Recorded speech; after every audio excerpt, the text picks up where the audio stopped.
Antonio Villarreal at Society 204, going live with the 7th annual South Texas International Film Festival. Today, we're going to go over the documentary feature, The Collapse. We are speaking to the directors, producers, and the people that actually lived through this moment. Antonio Villarreal at Society 204, going live with the 7th annual South Texas International. Hello, Studio 4240. How are you guys doing today? We are doing great. We're doing well. Thank you. Awesome. I love your design. I love your outfits. Looking spazzy. Love it. Thank you. Thank you. If I can ask, can you guys describe how you came to this story, the collaboration, the hard work and the effort, and all the people involved in making this amazing and compelling documentary? Robert? Well, I reached out to Josh. He had seen some of my awards, and we had talked about it briefly once or twice. And during the pandemic, it occurred to me that I wasn't doing much, so I reached out to him and told him that we needed to get together as soon as possible to talk about this. And then he blew me off for a little bit, and then I reached out again. I was like, "Look, just give me an hour of your time, and let me tell you a story. And if you like it, then we'll move forward with it." After we shot it, he did what he does, and before long, it was getting a lot of attention and super positive comments. And so that's when we decided to take it a step forward and to put together the documentary. Wow, absolutely amazing. I love the story, your story, and the way it's portrayed and told. You guys put the audience in your shoes in that moment, and for a moment there, you're like, well, what would I do? You know, what would I do in that situation? What would anybody do in that situation? And amazing work. Any collaborations you guys worked with? I know you guys collaborated with the PSJ Southwest Theater Department. Yeah, absolutely. Interesting story behind that. Robert and I went through many variations of what the documentary looks like now. We filmed it a completely different way. And then we met up with the PSJA team and they shot it this way. And I was like, Rob, this is how they shoot documentaries, man. Yeah, we realized that our stuff sucked. So we had to go back, reshoot it all. We went through different, I think 7 or 8 different edits. Easily. Yeah, easily to what became now. But I mean, huge props to PSJ theater team. I mean, yeah, they helped us out tremendously. And the students were just, gave us incredible insight and really set the bar high for us. But no, yeah, we, after talking to them and visiting and kind of brainstorming, we got a good feel for what we wanted the end result to be. And then Josh and I mapped it out and just kind of kept on until we had something. Beautiful. I know some of the members from the PSJ Southwest team are with us on the live chat as well. Everybody in the live stream, give a round of applause to everybody. Robert, Joshua, the PSJ Southwest Theater Department, y'all did amazing, and you collaborated to get together to create this amazing documentary and true story. Amazing work. Thank you so much for all your hard work and for giving the audience something amazing to feel, to watch, and to share with, because we all passed through that bridge. We've all passed through that bridge. Every one of us has had at least one family member pass through that bridge, and to tell that story of what happened, in that time, and going into that, actually threading into that, there was when it happened, that time, 9/11 occurred 4 days before. That's right. And that was I guess a cataclysm that happened that led to, how people were reacting while you were trying to help these people. Throughout the whole documentary, there were so many stories told, and so many people, from the firefighters to the Navy men, to you guys as well, the police officers, they were all, still worried. It was still fresh, in our minds. And so how can you describe that to the audience, and how can you relate that feeling of you being in that moment knowing what happened recently and knowing, you know, what is happening at the current situation? Well, first of all, I'd like to, going back to the collaborations and whatnot, I don't want to forget to mention Gregorio and Gustavo and Gage and just about everybody that we saw in the film, from Fernando, one of the actors, and so there was when you say collaboration, the whole entire thing was a collaboration, and I really want to you know, to just kind of name drop some of them who Yes, were yes. really a large part of its success. Gregorio, you know, wrote the entire score and composed all of the sounds that gave you guys goosebumps and stuff and made us Yes. feel A good. lot of them. In record time, by the Yeah, way. yeah. Yeah. Back to back, I'm like, take it easy, man. It was powerful. I loved it. This entire process took 45 days. 45 days. Wow. So everybody was under the gun. Everybody was pulling the wagon, so to speak. So in terms and in regards to collaborations, I mean, just everybody who you saw, whether they were in focus or not, was an enormous help. And going back to your question that you just asked, I think when you talk about how we conveyed emotions and how we, you know, were able to transfer those feelings to the people in the documentary, I think that the simplest answer to that is that that it's the truth, and it's we've done a tremendous amount of fact checking and research, and we've really gone out of our way to make sure that we told it in the truest form in terms of the event that evening. So I think that it flows so well because of the fact that we went out of our way to go ahead and connect all those dots for the viewers. The work definitely screams at the screen.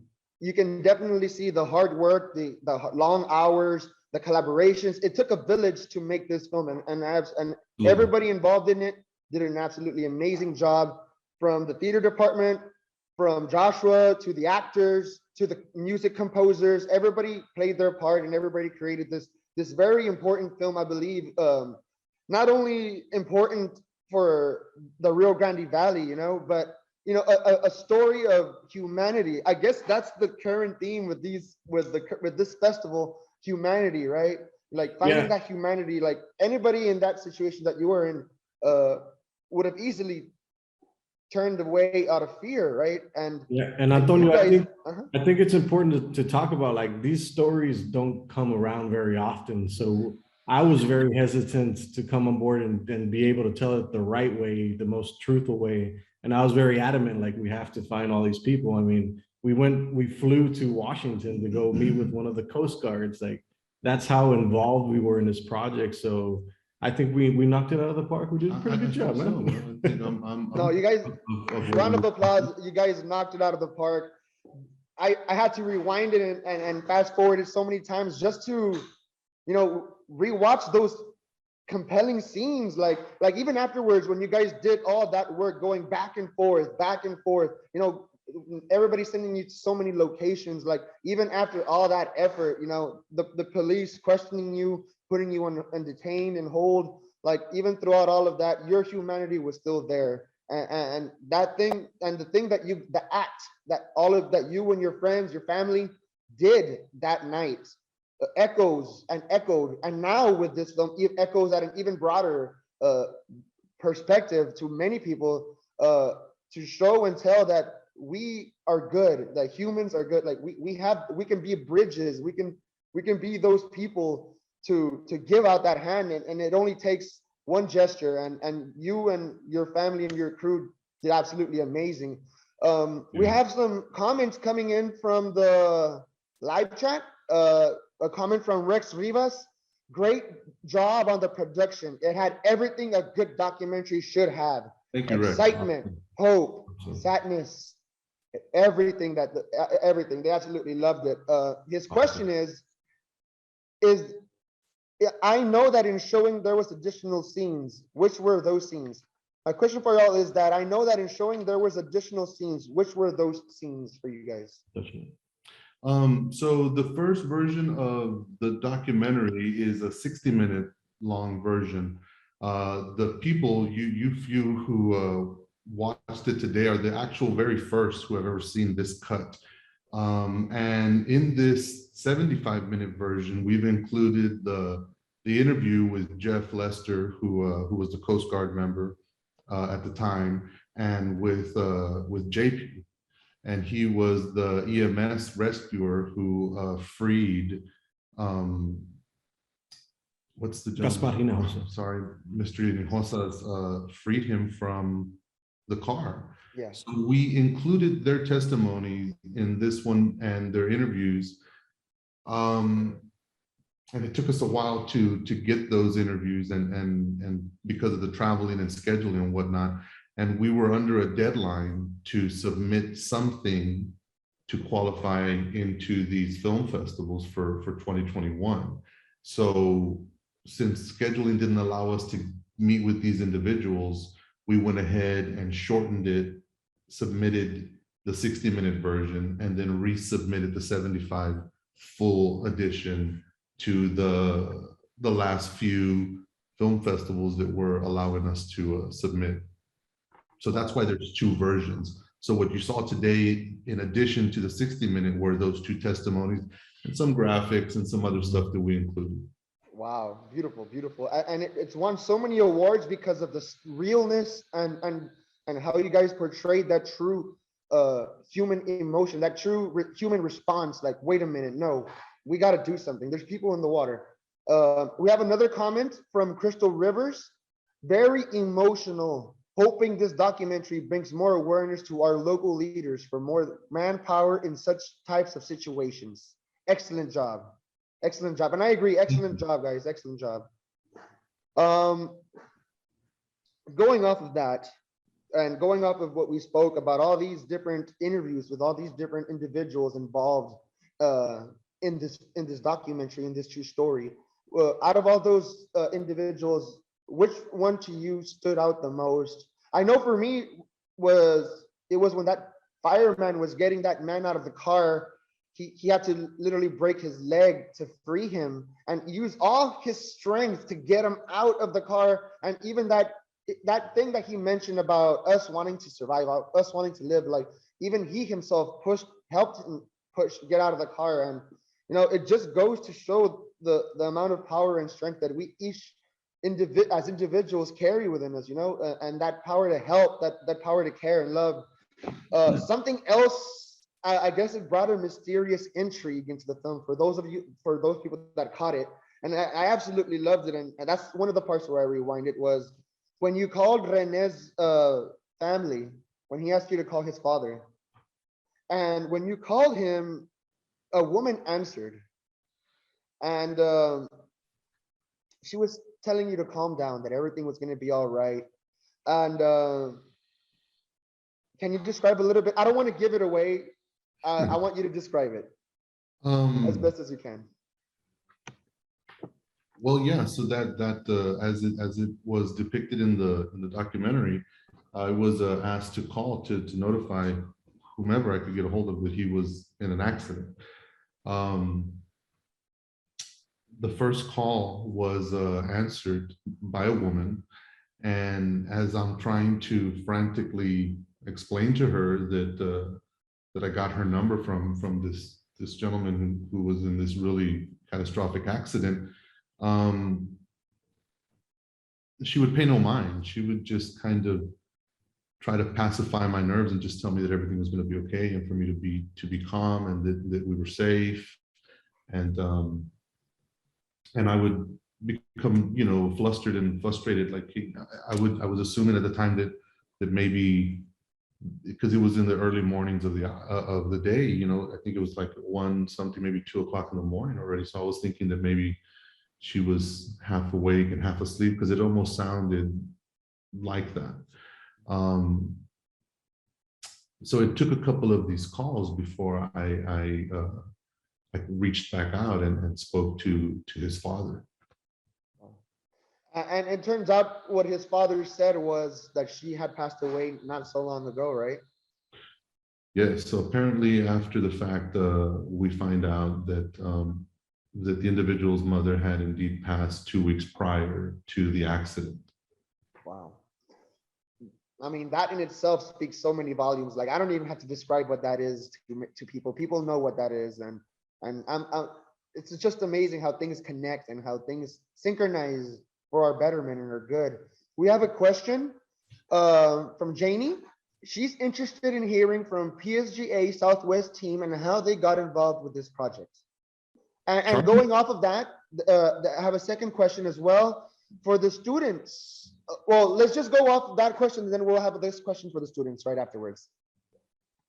So the first question would be how the PSGA Southwest team got involved in this. Hi, I'm Charlie Palacios. I'm the director, one of three directors at PSGA Southwest. And one of the things that our company competes in, aside from one act play and technical design, as well as putting on live productions, is filmmaking.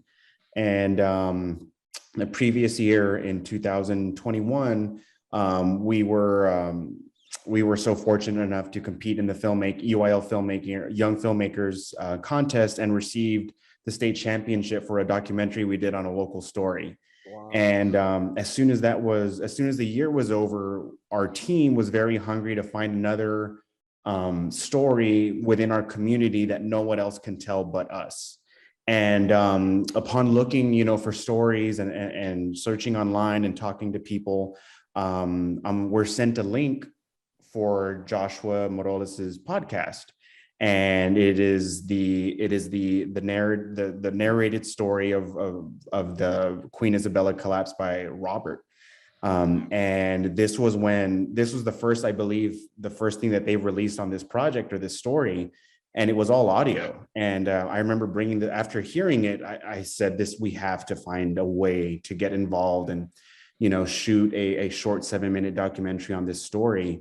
And we called the students in and we sat them in the theater, and over the PA system, I played the episode, or I played the story, and it was dead quiet from beginning to end, and these students are loud and it was dead quiet from beginning to end.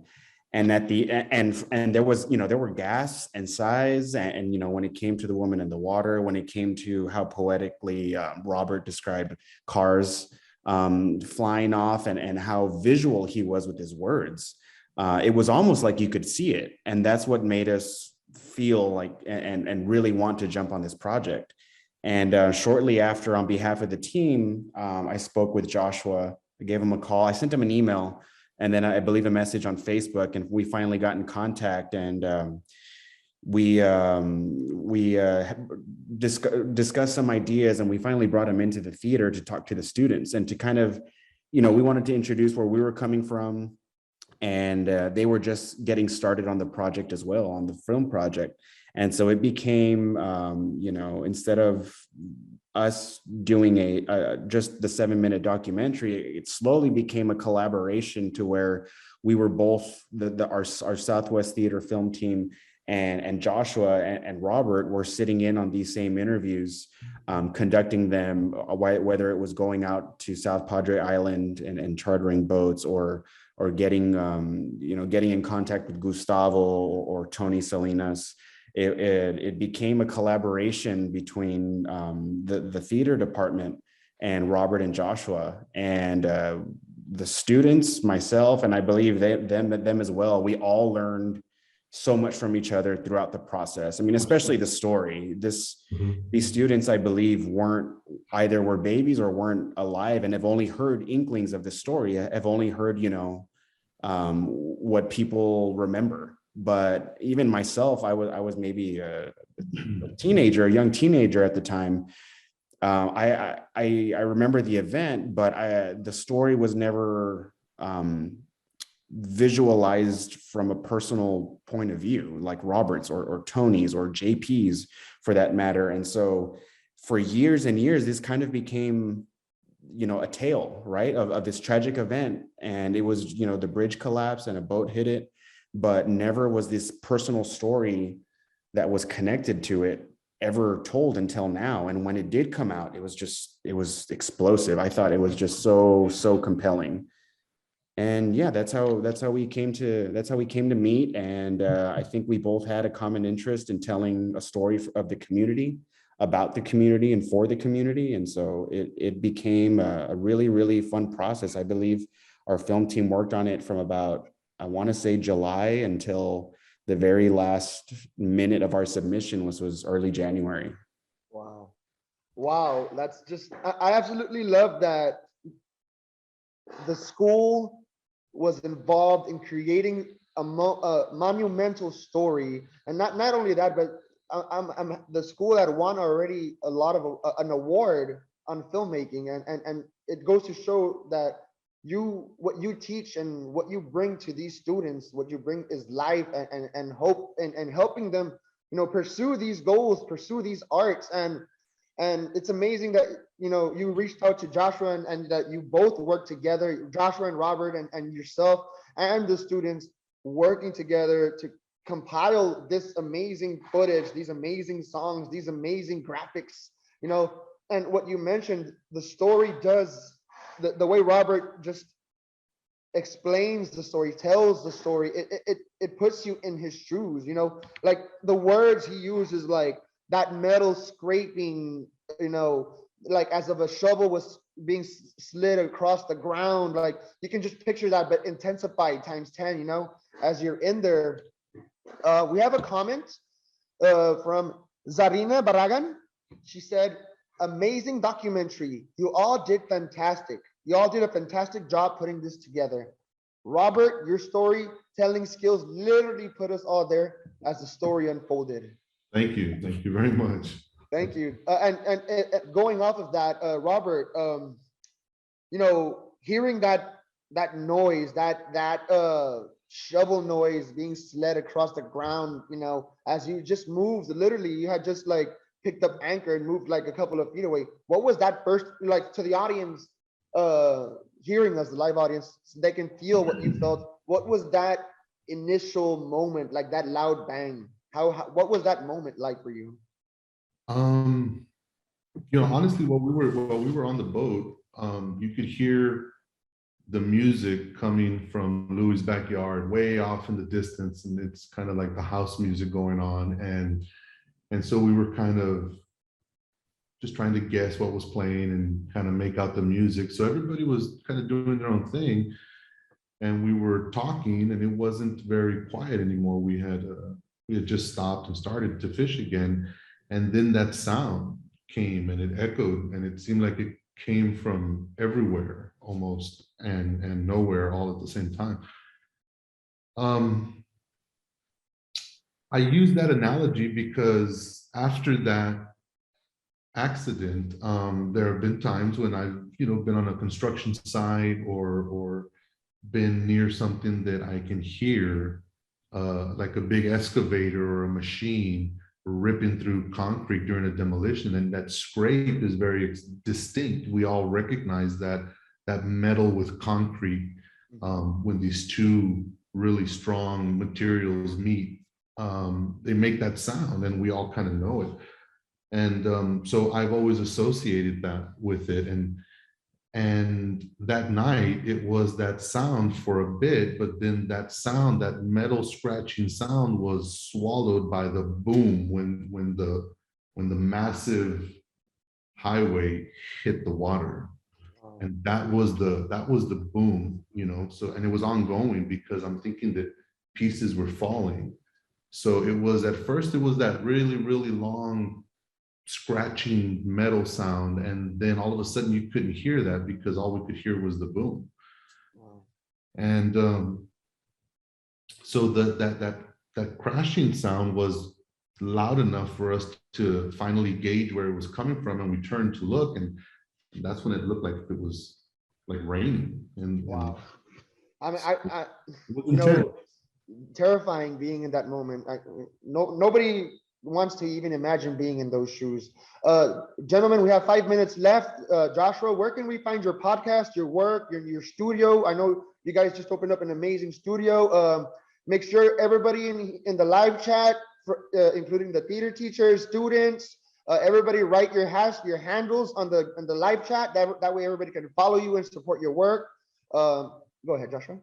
Going back to JP Montoya, I just want to give him a shout out because he was a real hero that day. I think nobody ever gives him enough credit, and I've had many conversations with him, and you can tell that the people that were affected by this film, they carry it with them all the time. So I think doing this has helped Robert with a little bit of closure, and we hope that it also helps other people with closure.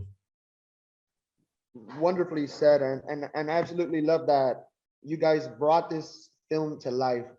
And real quick, and I just want to do it publicly here. I want to thank Josh, because the truth of the matter is that regardless of storytelling abilities or having been there or not, everything that you guys saw, he edited, he produced, he pieced together. And when I tell you he pieced together, it was like a Chinese puzzle, and there were thousands of components and pieces and things.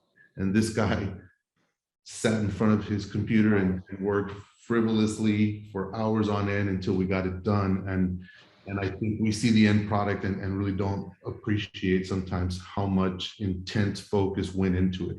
So huge shout outs to my man here to the right of me. Thank you, Josh. Appreciate it. Definitely a lot of hard work, time, perseverance, blood, sweat, and tears goes into creating these documentaries, these stories, into making them come to life.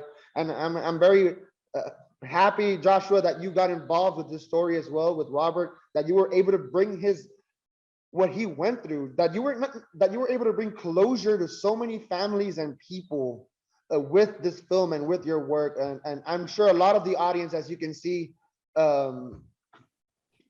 related with that. So many comments already that are saying that, the way that they felt in that moment, in those moments that you described and that you designed.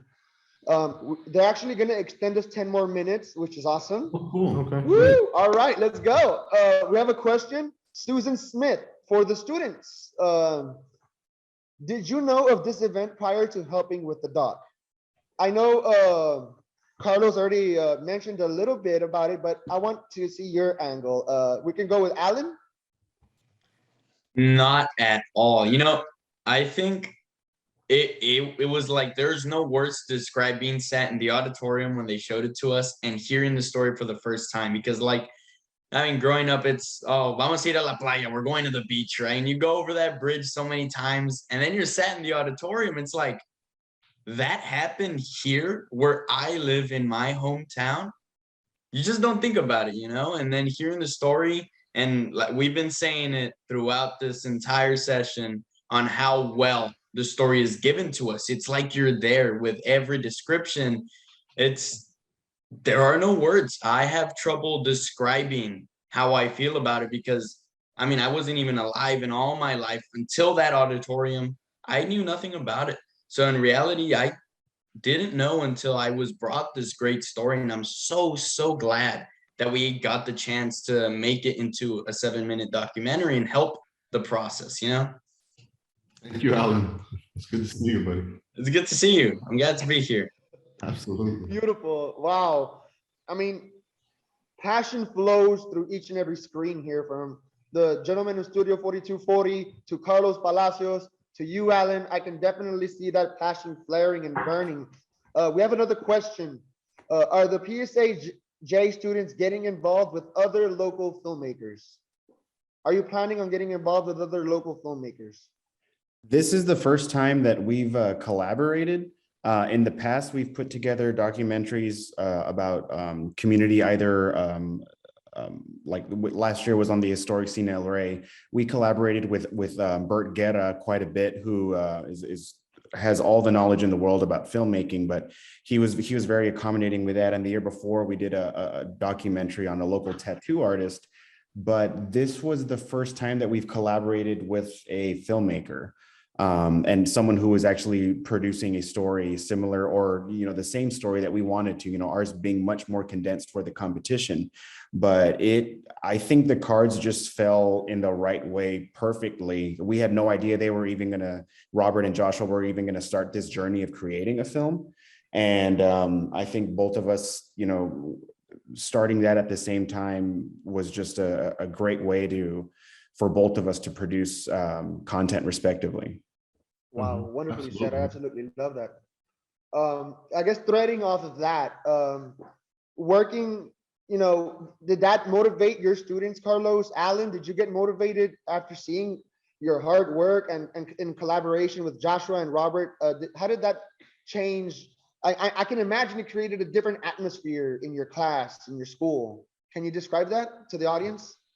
The collaboration, and because I was also a part of last year's filmmaking, but I think this collaboration, and because we only get those 7 minutes, being able to see the full documentary, knowing like, hey, we kind of worked with that, we were helping out.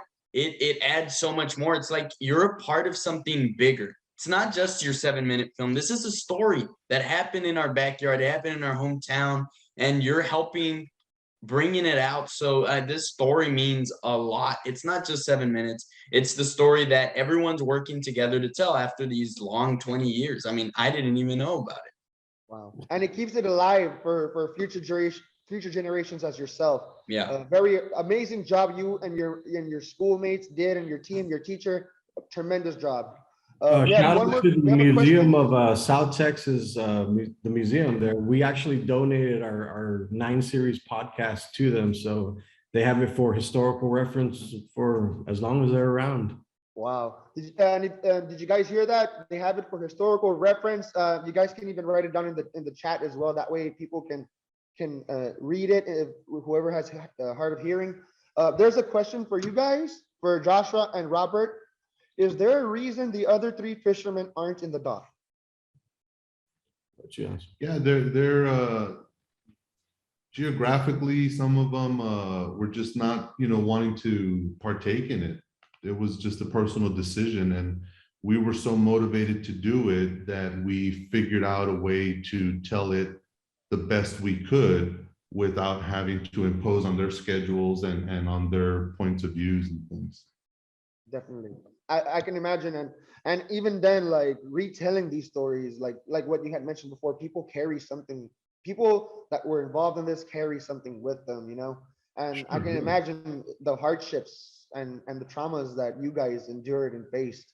So Yeah, I can absolutely. definitely relate. No, we were I can told definitely see that. we were told no by several people. Some of the survivors didn't want to participate. Some of the families of those who were lost didn't want to participate. So we had to really figure out a way to respect everybody's point of view and position, and not try to impose, and as delicately as we could complete the task, which was preserving the history and doing what we set out to do. More than anything, we had began to tell people we were going to embark on this journey of creating this documentary, and whether it was going to be, not so good, or whether it was going to be good, we just wanted to get it done.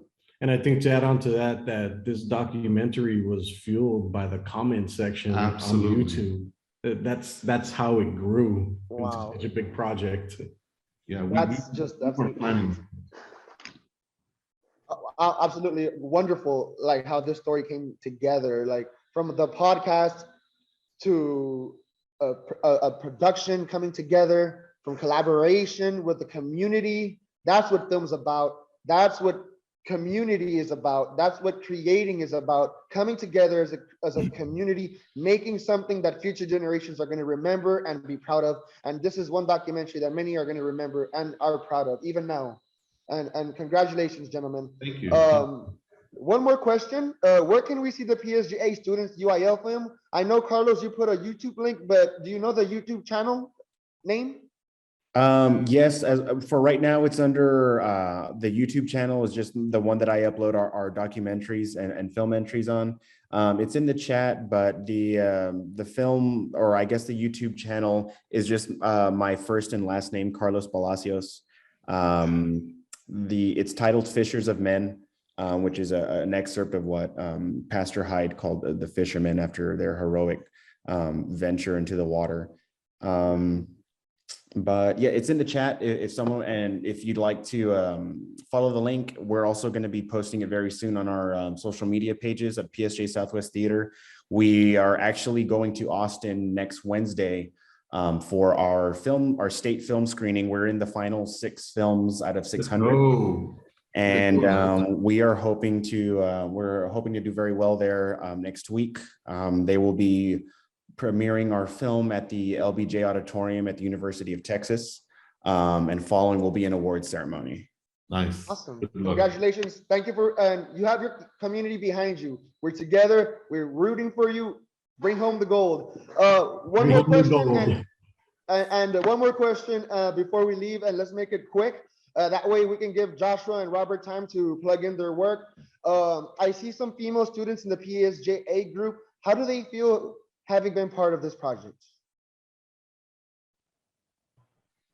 Any Hi, female? my name's, oh, sorry. Hi, my name's Vera. I'm a sophomore at PSJ Southwest Theater, and working on this was just such a learning experience. I also didn't know much about the collapse before it had happened. I just had known that, you know, the bridge had fallen at one point, and that was about it.